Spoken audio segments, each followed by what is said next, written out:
There's no nice way to put this. The design for Siege of Orison absolutely sucks.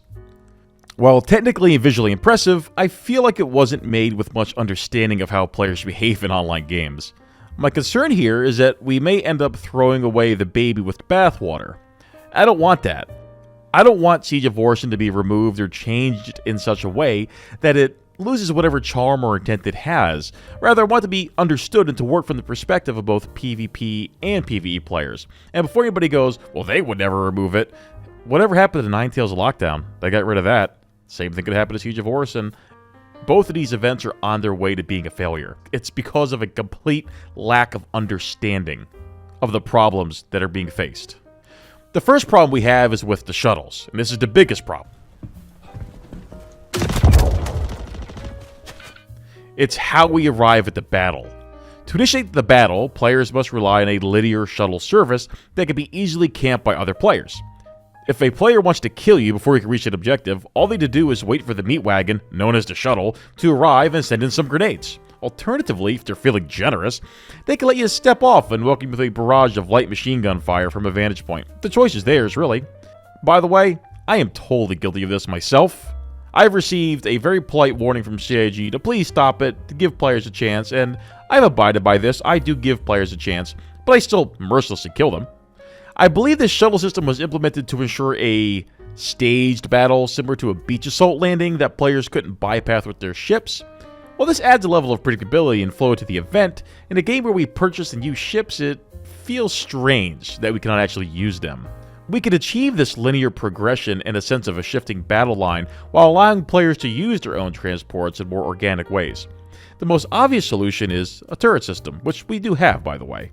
Platforms that are not secure will have active and powerful turrets that will engage anyone trying to land on said contested platforms.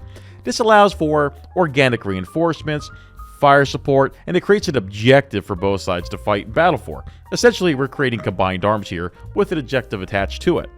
And that's going to be something I say a lot of. I'm looking for organic solutions to the problems. I don't really want gamey solutions, I want organic solutions. The second problem is death and dying. For Star Citizen to have a game that people actually play and take risks in, CAG has to come to the realization that death cannot be too punishing. As it currently is, because really, it is very punishing right now. You cannot have a 40-minute FPS loop where you die in half a second. You respawn across the system, you have to re-equip all your gear, which is an absolute chore, okay? And then get transported back to the fight. But you get there, and there's no fight. The fight's already over because it took you so long to do that. Nobody can sustain a fight for any meaningful length of time because everything takes so long. Your only option at that point is to bring a large force, overwhelm the objective, and win decisively. That is not fun. In order for fights to grow and sustain, you're going to need mobile, soft spawn points. Think about, for example, the Cutlass Red, where you could respawn inside the Cutlass Red. And then you're going to also need a way to re-equip in there, like a terminal. You're going to need that. Or, if you played Planetside, think of an AMS from Planetside. You also need a durable, hard spawn point. An example of that is a hospital on any of the major planets, or even the stations. But in the case of Siege of Orison, there are hospital medical facilities and beds. If you control those, you can respawn at those, and there's also terminals there to buy equipment from. That's the only way you're going to sustain these battles and improve the flow of Siege of Orison. If you want FPS combat to be remotely meaningful, this is one of the only ways to do it. This means people have to be willing to take risks. Losing has to be fun. Losing cannot be fun when it costs you a huge amount of time. And it cannot be fun when you can't even find a conflict to lose in.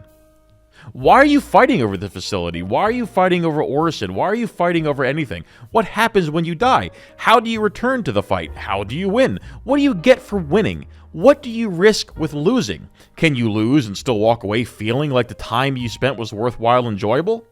The last one is the most important to sustaining the fight and keeping more of them coming, because if the answer is no, then you will not have that conflict sustain itself. Instead, you have people doing other things, or ensuring that they only engage in that activity if they are almost guaranteed to win, which means, again, bringing overwhelming numbers, fighting at an advantage at all times, using surprise, dirty tricks, whatever it may be.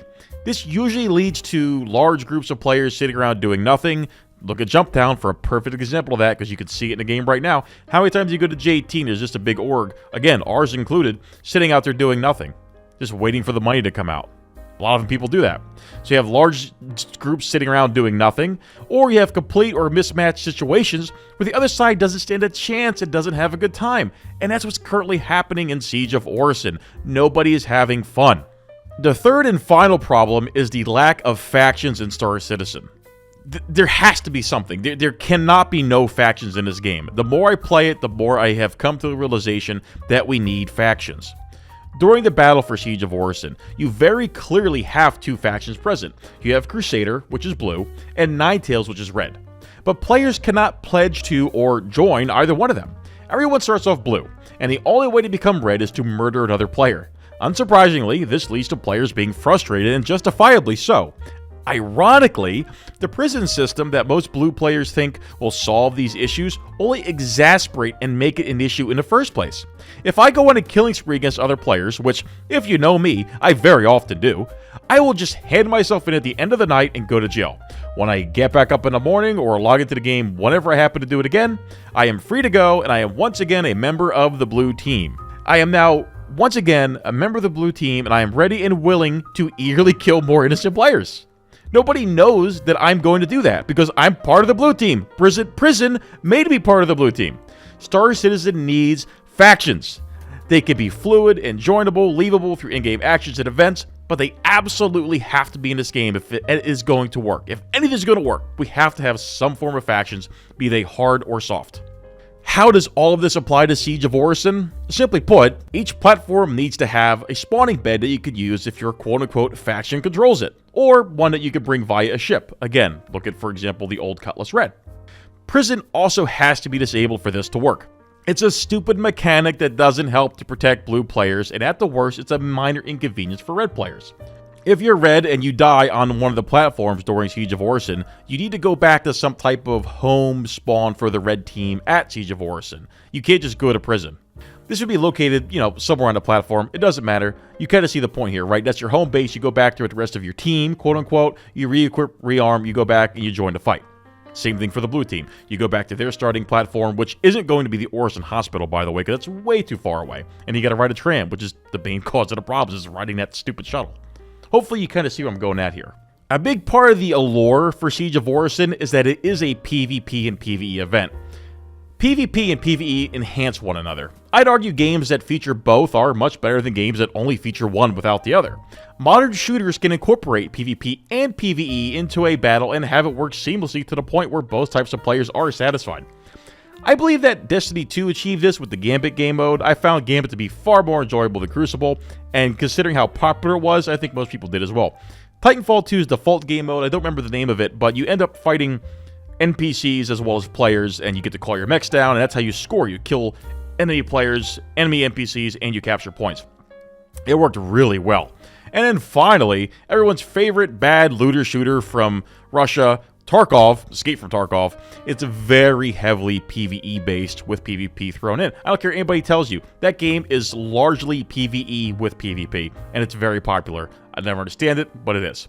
Star Citizen can do this, and they could do more if they put their mind to it. CAG has proven time and time again that they can make their game better than their competitors, and this is no different. They just have to look for inspiration, how to improve, and how it fits within their universe. Players need to stop making PvP and PvE a binary choice because it simply isn't. They are better together, and I am not going to sit here and pretend that they're not. You will not tell me that PvP and PvE do not enhance one another, because they absolutely do. Finally, what I would take away from all this is that Siege of Orison feels like it would be better and more well received if it was a Star Marine game mode. Perhaps at one point it was, maybe? I don't know. Combined arms with two large teams battling for control of territories until the match ends? That sounds a bit better than what we currently have. Well, that isn't something I want, since I have a great disdain for minigames outside of the PU, and despite the fact that I do play an Arena Commander, I'm not a big fan of it. I'm really not. I feel like a lot of the complaints about Siege of Orison are because it's being forced into the rule set of the PU, and I think the PU rule set is the big issue here. The PU rule set is very It very foolishly overemphasizes death and inconvenience through wasted time and gear, whereas Star Marine, or Arena Commander as a whole, allows you to respawn with full kit and you get back into the fight. That isn't a bad thing. Perhaps we should ask, how can we make death and losing more fun in the PU and similar to Star Marine? Perhaps focus on how to get fights between players started and think of ways to help facilitate and encourage it. This doesn't mean that you remove all the stakes and everything else and turn to Call of Duty, because again, quit being so binary, quit being so extreme. There is a happy medium. You just have to look for it and find ways to incorporate it where it makes sense. For me, I envision Siege of Orison as an open-world, organic battle between two factions that unfolds over the platforms on Orison, the two factions being Crusader and Ninetales. Each platform possesses a specific objective, accompanied by perhaps a set of perks for those who control it. There needs to be a compelling reason and a desire for both sides to engage in the fight. Make it meaningful. Make it meaningful. Make it a meaningful event where participants feel a sense of belonging and purpose. Unfortunately, under the current rule set of the PU, achieving this vision seems impossible. What a shame.